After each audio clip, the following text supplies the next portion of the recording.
পাঠালো আম্মা জান, শোনো ওগো আব্বা জান। মোদের পাঠালো আম্মা জান, শোনো ওগো আব্বা জান।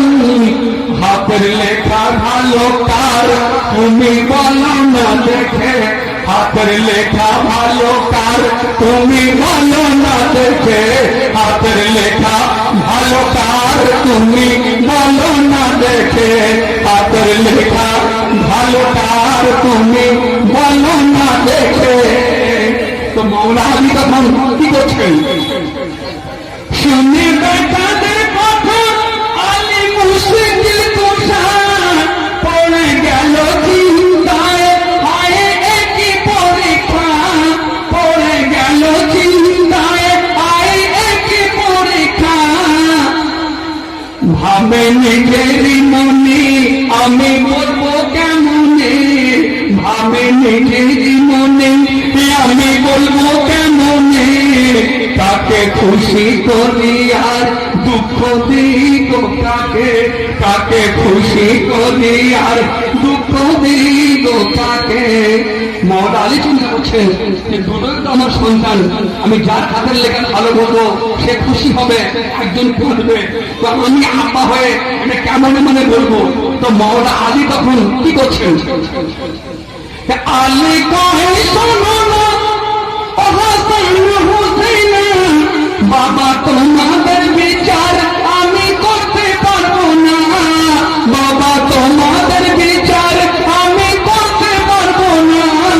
সত্যি লেখা ভালো কার এর করবে বিচার, সত্যি লেখা ভালো কার এটা করবে বিচার। তোমরা সিলেটে দেখাও তোমাদের নানাকে, তোমরা সিলেটে দেখাও তোমাদের নানাকে। মৌলা আলী মুশকিল কোষা নবীজির কাছে পাঠিয়ে দিচ্ছেন। তো হাসান হুসেন তখন কি করছেন? তখন হুসেন ও হাসান গিয়ে বলে ও নানা জান, হেরে গেছে আমাদের আম্মা আব্বা জান, হেরে গেছে আমাদের আম্মা আব্বা জান।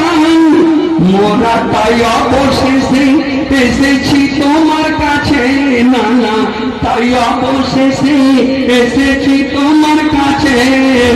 লেখা ভালো বলো কার এই দুটো সিলেট দেখে, লেখা ভালো বলো কার এই দুটো সিলেট দেখে। তো সরকার কায়নাত হযরত মুহাম্মদ মুস্তাফা সাল্লাল্লাহু আলাইহি সাল্লাম ইনি তখন কি করছেন? শুনে নবী দয়াময় পড়ে গেল চিন্তায়, আল্লাহ কাকে কি বলি তুমি করে দাও পায়, তুমি করে দাও বিচার পাকে পারোয়ার দিগার। নবী বলছেন যে আমি কি করে মানে বিচার করবো, আমি কাকে ঘোরাবো কাকে হাসাবো। তো আল্লাহর কাছে বিচার চাচ্ছে সরকারি কায়নাত। নবী আমার মনে বলছেন যে তুমি করে দাও বিচার পাকে পারোয়ার দিগার, তুমি করে দাও বিচার পাকে পারোয়ার দিগার। হয়ে বড় নিরুপায় কথা বলি তোমার